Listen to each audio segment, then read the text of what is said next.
Hey guys, it's Dave Acosta with Fight Back Nation, and this is our first Fight Back Nation YouTube video, and we're going to dive right in. So you voted, and here's what you asked for. You asked for 5 things that you can do better to be more aware of your surroundings. So let's dive right in. Being number 1 on our list is treat any outing as if you were going camping in the wild. Now, I'm kind of specifically talking to the moms with young kids, right? When you go camping in the wild, there's the river and a beautiful lake and maybe some rocks to climb and some trees, and maybe there's some animals like bears and cougars and skunks to see. All of those things are cool, but they also all pose a threat, and they're dangerous if the children aren't supervised around those things. So be hyper vigilant and treat each outing as if you were going somewhere like a camp out in the wild, so that you're paying more attention and you're not allowing these kids to get out of your view. Okay, number 2, avoid distractions. It's interesting to me that whenever there's free time, and I'll put that in the little air quotes, whenever there's free time, what do? Myself included, we're tempted to look down at this and focus on this. But when your kids are with you, or if you're in an area where you could be vulnerable to an assault, looking down and being focused on your phone doesn't make any sense. Avoid distractions, especially you young moms that have young kids. They're so quick. They can move out of your sight in a heartbeat. And you might be doing this and look up and be like, where did he go? It's not worth it. Avoid distractions. Focus on the things you love, your family. Número 3. Plan for danger, not convenience. Now, I don't want you to think that I'm saying the sky is falling down. That is not the case. But what I'm saying is plan for worst case scenario, right? And then you're going to be able to prevent it. And if nothing else, you'll be better prepared to respond to it. What do I mean? Well, I know here in Utah, maybe it's because of the culture here, we, generally speaking, leave our garages open all the time. I could go down my street right now and find 50% of the garages up. So what am I doing? Well, I'm inviting anybody to walk in off the street and take something from my garage. More specifically, lately, we've actually had people walking in off the street. They come and open the door that goes into the house from the garage. They stop right there and they listen. If they don't hear anybody, they walk in, and what do they find on the kitchen table typically, or the counter? A purse, a wallet, keys. And they grab them and they leave. It's dangerous. So whenever you're going out or when you're at home, plan as if worst case scenario could happen instead of trying to focus on being convenient. That makes sense. Same thing when you're walking with your kids. Okay? Look up, look around. You're not going to cross the street where there's no crosswalk. That doesn't make sense. As convenient as it might be, you would put you and the kids in danger. So plan for a worst case scenario, not convenience, and you will be a lot safer. Number 4, look ahead. Look ahead at least 100 yards.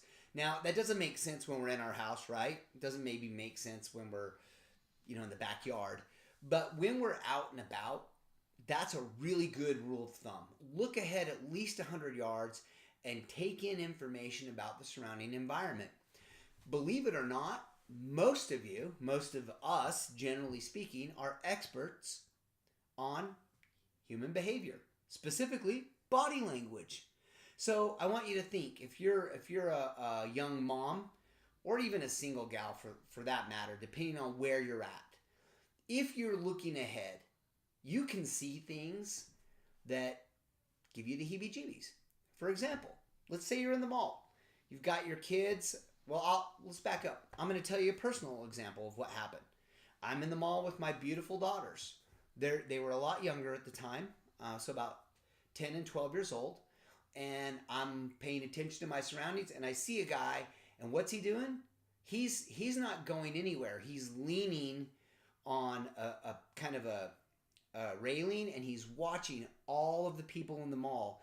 But I've noticed that what's catching his eye is teenage girls. And he just watches them. I noticed that he's also got a phone in his hand. What's he doing? I know he wants to take pictures of these girls.